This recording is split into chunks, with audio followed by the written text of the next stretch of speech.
पूरी सोसाइटी के हर एक लड़के को ये लगता है कि लड़कों को एटलीस्ट 5'8", 5'9" या 6 फीट का होना चाहिए, कम से कम 6 आउट ऑफ 10 फेस होना चाहिए, सेक्सी से बाल होना चाहिए, सेक्सी सी बॉडी होनी चाहिए, इतना पैसा होना चाहिए, इतना ये होना चाहिए, उतना वो होना चाहिए। हाँ, मैं मानता हूँ ये चीजें बहुत जरूरी हैं, like let us be honest, जरूरी हैं। मैं तुम्हें झूठ नहीं कहूंगा कि बिलीव इन योर सेल्फ वाला concept, but you know what, हम इन सब चीजों पर फोकस इतना दे चुके हैं और इन चीजों को इतना हासिल करना चाहते हैं कि एक फंडामेंटल बेसिक चीज़ है अट्रैक्शन की, जिस पर हम बिल्कुल फोकस नहीं करते ना, जिसके बारे में हम बात करते हैं। एंड ये चीज़ सिर्फ वुमेन को अट्रैक्ट नहीं कर सकती, ये हर एक इंसान को पसंद आती है, चाहे आपके पापा हो, आपकी मम्मी हो, कोई आपकी गर्लफ्रेंड हो, कोई वाइफ हो, आपका बेटा हो, आपकी बेटी हो। Everyone loves this trait in man. And you know वो ट्रेट क्या है? To not be a coward. हर एक लड़का, हर एक लड़की, हर माँ, हर बाप, हर बच्चा अगर किसी चीज़ को पसंद नहीं करता है अपने बाप, अपने भाई या अपने बेटे में, तो वो पता क्या है? वो है कायरनेस, कायरता।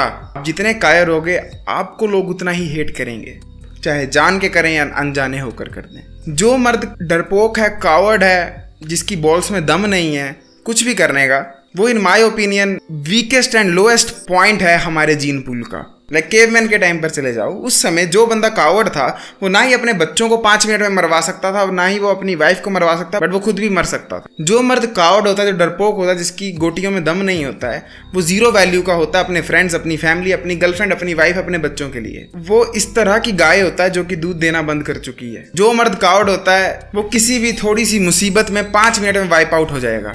वो 5 मिनट में फ्रस्ट्रेट होकर रो देगा, 5 मिनट में फ्रस्ट्रेट होकर हार मान लेगा। सच ये है कि तुम लोग पूरा दिन, पूरी रात बिता सकते हो ये सोचने में कि तुम्हारी जो का एंगल ऐसे है कि नहीं, आइज हंटर है कि नहीं, लंबाई इतनी है कि नहीं, शरीर इतना है कि नहीं, वो इतना है कि नहीं, ये इतना है कि नहीं, पर हम लोग ये चीज़ पर बिल्कुल फोकस ही नहीं दे रहे, ना समझने की कोशिश कर रहे हैं कि ये सब एक तरफ जरूरी है, सब है, पर to be a warrior, to not be a coward एक तरफ।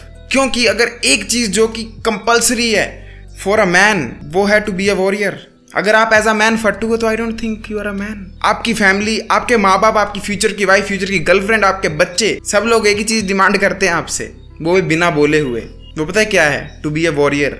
मुसीबत में उनका सहारा बनो, मुसीबत में उनको सहारा दो, ना कि रोने लग पड़ो, ना कि कावड़ बन जाओ। अब जब मैं कह रहा हूँ कि वॉरियर बनना है तो उसका मतलब ये नहीं UFC वाला बंदा बन गया या जिसका ऐसे स्कल है, वॉरियर वाला, आंखें ऐसी है, नहीं। मैं बात कर रहा हूँ एक ऐसे वॉरियर की जो कि बाहर से चाहे वॉरियर हो या ना हो, बट उसकी इनर पीस वॉरियर वाली है। मैं एक ऐसे मर्द की बात कर रहा हूँ जो कि अमीर हो, गरीब हो, जो मर्जी हो, पर वो अंदर से वॉरियर हो, उसकी इनर स्ट्रेंथ वॉरियर वाली हो। अ मैन जो कि वॉरियर की फिलोसफी के साथ रहता हो, चाहे कुछ भी हो जाए, कितनी भी मुसीबत आए, he is there with a warrior spirit, कि वो करेगा कुछ ना कुछ तो करेगा। The warrior state of the man is the only state of man जिसमें आपकी फैमिली रिस्पॉन्ड करती है, गर्ल्स रिस्पॉन्ड करती हैं, आपकी फ्यूचर में वाइफ रिस्पॉन्ड करेगी, बच्चे रिस्पॉन्ड करेंगे। तुम लोग मेरे से एक क्वेश्चन बहुत ज्यादा पूछते हो कि भाई एक बंदा ना, वो तो इतना सा है, उसकी तो शक्ल ऐसी, उसकी अकल वैसी है, पर फिर भी यार वो तो किसी भी लड़की से बात कर लेता, तो स्टेज पे परफॉर्म कर लेता, तो ये कर लेता, वो कर लेता। Guess what? वो एक वॉरियर है। He has that warrior spirit inside him. A warrior spirit जो कि उसे लूजर नहीं बनने देती है, अ वॉरियर स्पिरिट जो कि उसे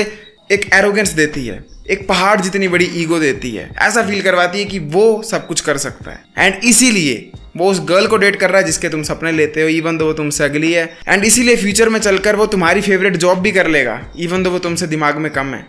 क्यों पता है? क्योंकि उसके पास वो वॉरियर स्पिरिट है। He has that ability to do things। अब तुम इस बात को मानो या ना मानो, पर कभी आंखें खोलकर देखना, look around yourself, you will see so many main जो कि वो चीज़ लेकर बैठे हैं जो कि वो डिजर्व नहीं करते अगर उनकी शक्ल देखें, अकल देखें, बट स्टिल उनके पास एक ऐसी चीज़ है जो कि तुम्हारे पास में भी नहीं है, वो है वॉरियर स्पिरिट। एंड ये एक जीवन का तथ्य है। वाह, तुमने ऐसे लोग भी देखे होंगे जो कि गुड लुकिंग है बहुत ज़्यादा, उनकी शक्ल अच्छी, हाइट अच्छी, सब अच्छा, पर उनके गूदा नहीं है उनमें, जो देसी भाषा में बोलते हैं, उनके पास बॉल्स नहीं है। उनको इतना भी बोलो कि भाई इससे एड्रेस पूछ कि ये रास्ता कहाँ मिलता है, वो कहेगा मैं नहीं पूछूंगा। एंड ये बिल्कुल बेसिक एग्जांपल दे रहा हूँ, बच्चों वाला एग्जांपल दे रहा हूँ मैं। जस्ट इमेजिन, जो बंदा एक एड्रेस नहीं पूछ पाता है कि यहाँ से वहाँ जाने की सड़क कौन सी, एक स्ट्रेंजर से, जस्ट इमेजिन प्रलय आ गई तो वो क्या करेगा? अगर इस नींबू को पूरा का पूरा निचोड़ के चूसे ना, तो सच्चाई ये है कि जो वॉरियर होगा ना, वो अपने अंतर मन की बात सुनता होगा, वो अपने इनर पाथ की तरफ फोकस करता होगा, वो राइट एक्शन लेता होगा, चाहे दुनिया कुछ भी बोले, चाहे दुनिया कुछ भी करे। वो ये नहीं देखता है कि अर्पित वाला का डैंक ह्यूमर चला है तो वो उसको फॉलो करेगा। No, he will do what he thinks is right. हो सकता है वो गलत करे, पर वो अपने मन की सुनेगा, अपने इनर पाथ की सुनेगा। वो खुद को कभी भी ना झूठे कोपिंग मैकेनिज्म्स नहीं देगा। अगर उसको लगेगा कि वो अगली है तो he will work on it. अगर उसे लगेगा कि वो स्किनी है तो he will work on it. वो बहाने नहीं मारेगा कि जिम जाने से गंजे हो जाते हैं, जिम जाने से बॉल्स टूट जाती हैं। वो कोपिंग कभी नहीं करेगा। ही विल सी कि वो क्या है, साफ रिफ्लेक्शन देखेगा, कभी खुद से झूठ नहीं बोलेगा, and he will improve himself. वो लेमन को देख के डरेगा नहीं, वो उसको निचोड़ कर उसका नींबू पानी बनाकर पी जाएगा। Whereas rest of the world, बाकी मेल बस उस नींबू को देखकर चाटते रहेंगे, चूसते रहेंगे। I mean look around yourself, most of the man मेरी एज के, तुम्हारी एज के, ये सब इतने डिल्यूटेड है, इतने नशे की दुनिया में रहते हैं, खुद को इतना नंब कर चुके हैं। Latest web series scam 2002, Ronaldo जीत गया ये, मेसी जीत गया वो, कि उन लोगों को ये पता ही नहीं है कि उनकी स्टेट क्या चली है, वो किस कमरे में सड़े हुए बैठे हैं और किस तरह उनकी लाइफ दिन पर दिन डिस्ट्रॉय होती जा रही है। चाहे वो फिजिकल एडिक्शंस हो या फिर डिजिटल एडिक्शंस हो, वो कंप्लीटली एक नशे की दुनिया में रहते हैं। दे डोंट इवन अंडरस्टैंड कि उनकी लाइफ कितनी सड़ चुकी है। एंड जब वो खुद को अंडरस्टैंड नहीं करेंगे, how will they fix it. इन लोगों की जीरो प्रेजेंस होती है, इनकी जीरो वाइब होती है, ना ये किसी बंदे से 1 मिनट भी बात कर सकते हैं, ना इनका पोस्चर सीधा होता है, हर वक्त ऐसे बैठे हैं, बाल यहाँ फेंके हैं, मास्क इतना सा लगाया है। इंस्टा में किसी भी हैप्पी बंदे को, किसी हैप्पी कपल को, या कोई जिम में बहुत वेट लगा रहा है, उसकी पोस्ट पर जाके बस कमेंट करेंगे कि you are a loser. This is what the life of an average man really is. And do you know what funny चीज क्या है? ध्यान से सुनना, रिलेटेबल होगा तुम्हारे लिए बहुत। अब इन लोगों को कोई लड़की गलती से देख भी लेना, नेचुरल चीज कर, लाइक लड़की को थोड़ा सा इंटरेस्ट भी आ जाए ना इन लड़कों में, तो ये लड़के पता क्या करेंगे? बात नहीं करेंगे उससे, जो उनका मन बोल रहा है वो नहीं करेंगे, भाग के आएंगे इंटरनेट पे, अपने फेवरेट यूट्यूबर की कमेंट सेक्शन में डालेंगे, ब्रो ब्रो ब्रो एक लड़की ने देखा, व्हाट शुड आई डू। हाँ, पूछ ले यूट्यूबर को, शादी के बाद ही पूछ लेना कि what should I do, live stream करता हूँ सर, आप मुझे लाइव गाइड करो। एवरेज मैन की लाइफ इतनी सड़ चुकी है कि उसे खुद पर 0% भरोसा रहा है। And do you know funny चीज़ क्या है कि एक एवरेज बंदा ना, जो रेड पिल कंटेंट देखता है, मैस्कुलिनिटी का कंटेंट देखता है, ये देखता है कि लड़कियां क्या कर रही हैं, लड़कियों का क्या ओपिनियन है, ऐसा हो रहा है, वैसा हो रहा है। मैं वॉरियरों वाली हरकत कर रहा हूँ, नहीं हो तुम वॉरियर। तुम अपने उसी वेब सीरीज वाले नशे को, उसी मोबाइल के नशे को रिप्लेस कर रहे हो एक फेक वॉरियर वाले एक्ट से। इट इज़ लाइक पी तुम शराब ही रहे हो पर दूध की बोतल में डालकर। जो एक इनर वॉरियर होगा ना, उसके लिए बाहर की सिचुएशन, उसके बाहर क्या चल रहा है, वर्ल्ड वॉर चल रही है कि नहीं, रशिया वर्सेस यूक्रेन, ये वो it does not really matter. उसने कुछ अपने आप से वादे किए होते हैं, कुछ डिसिप्लिन होते हैं, उसको बस वो करता चला जाता है। ही डज नॉट केयर कि क्या हो जाएगा और क्या नहीं होगा। इनफैक्ट जितनी ज़्यादा कंडीशन बाहर की वर्स हो जाए ना, जितनी मुश्किल जीवन में आए, वो उतना ही for some weird reason happy होता जाता है, उसको उतनी ही मोटिवेशन मिलती है अपने काम को और ज़्यादा करने के लिए। क्या तुम एक ऐसी चीज़ से दूर भाग रहे हो जो कि तुम्हें इस प्रेजेंट मोमेंट में कर रहे होना चाहिए था? अगर आंसर यस है, जो कि 99% ऑफ द केसेस में यस होगा अगर तुम खुद के साथ ऑनेस्टी से पूछोगे, तो अब खुद से ये पूछना कि ऐसा क्यों है, ऐसी क्या चीज़ है जो तुम्हें रोक रही है। तुम्हें भी कुछ ना कुछ बनना है, सक्सेसफुल होना है, कुछ करना है, अपना यूट्यूब चैनल खोलना है, कुछ ना कुछ तो करना होगा। So what even is stopping you? तुम्हें क्या है वो चीज़ जो रोक रही है? क्या तुम्हें बचपन में पापा ने कुछ बोला था? मे बी उन्होंने बहुत शराब पी थी और तुम्हें बेल्ट से मार कर कहा था, ये कुत्ते तेरे से कुछ भी नहीं होगा जीवन में। क्या वो एक बिलीफ है जो कि तुम्हें रोक रहा है? कुछ भी हो सकता है। मे बी तुम्हारे टीचर ने कहा हो कि तेरे जैसा गधा मैंने देखा ही नहीं, तू लिख के ले ले, सक्सेसफुल नहीं होगा। There can be hundreds of things. Maybe हो सकता है तुम्हें किसी ने कुछ नहीं कहा है, पर तुमने खुद को देख कर ही ये मेंटालिटी बना ली है कि तुमसे कुछ नहीं हो सकता। आई मीन इस चैट टैग चैनल को शुरू करने से पहले मैं अपने दिमाग पर एक फेलियर का टैग लेकर घूमता था, जो कि मैंने खुद डेवलप किया था। एक ऐसा इनविजिबल फेलियर का टैग जो कि सिर्फ मुझे दिखता था, और उस फेलियर के आगे लिखा था यूट्यूबर। मुझे लगता था कि मैं कभी भी यूट्यूब पर सक्सेसफुली नहीं हो सकता हूँ, क्योंकि मेरे 4-5 चैनल्स फेल हो चुके थे पहले। सो आस्क योरसेल्फ कि जो चीज़ तुम्हें इस वक्त करनी चाहिए और तुम उसको नहीं कर रहे हो, तो क्यों नहीं कर रहे हो? What even is stopping you? क्या चीज़ रोक रही है तुम्हें? Ask yourself and comment down below. I would like to read कि तुम लोगों को क्या चीज़ रोक रही है अपना जरूरी काम करने से, अपनी जरूरी मेहनत करने से, अपनी जरूरी हासिल करने से। एक बार तुम इस अवेयरनेस को डेवलप कर लेते हो और खुद को इतना डीप जान लेते हो कि तुम्हें क्या चीज़ रोक रही है कुछ करने से, तो उस चीज़ को जानने के बाद ना उस चीज़ को लेमन चुसवा देना और ये समझ जाना कि ये सब ट्रैश है, ये सब क्लाउन वाली चीज़ें हैं। मेरे पापा ने बचपन में ऐसा कहा था इसलिए मैं अब कुछ नहीं करता। Shut up, you are a coward if you think like that. तुम टाइम मशीन लेकर पास्ट में नहीं जा सकते। So no point crying now. कुछ फायदा नहीं है रो के कि मेरे पापा ने ऐसा किया था, मम्मी ने ऐसा किया था, ये हुआ था, वो हुआ था। अब क्या कर रहे हो तुम, वही मैटर करता है।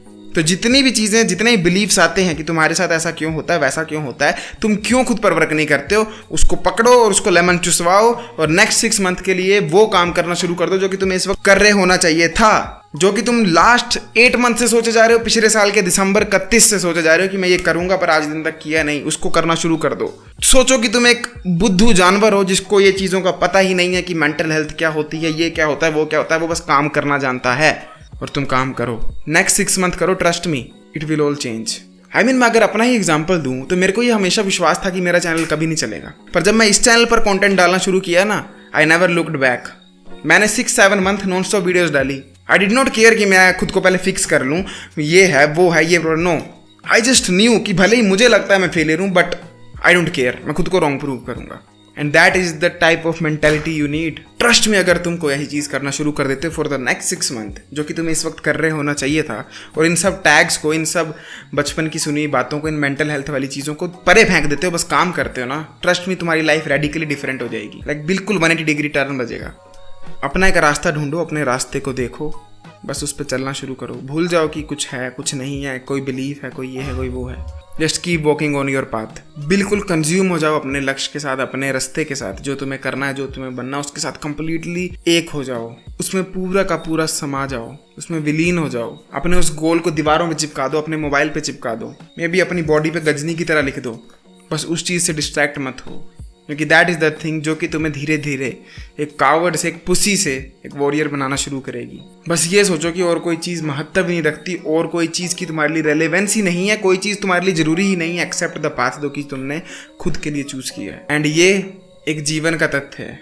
वाह। आई होप आपको इस वीडियो ने थोड़ी सी वो चिंगारी दी होगी जिससे में भी आप जलकर एक ज्वाला बन जाओगे। फ्यूचर में मैं एक वीडियो बनाना चाहूंगा कि किस तरह आप अपने अंदर के वर्ल्ड को, अपने अंदर के माइंडसेट को, आप अपने इनर वर्ल्ड को कंप्लीटली एक वॉरियर मेंटेलिटी में डेवलप कर सकते हो। अगर आप उस वीडियो में इंटरेस्टेड होगे तो let me know in the comment section में, 100% उस पर वीडियो बनाऊंगा। अगर आप इंटरेस्टेड हो मेरे साथ 1-to-1 कोचिंग कॉल में बात करने के लिए, check out the first link in description में मेरा insta page and discord server मिलेगा, उन दोनों को ज्वाइन और फॉलो बटन दबा दो। I will see you next time, till then as usual, to seat everyone, जागते रहो।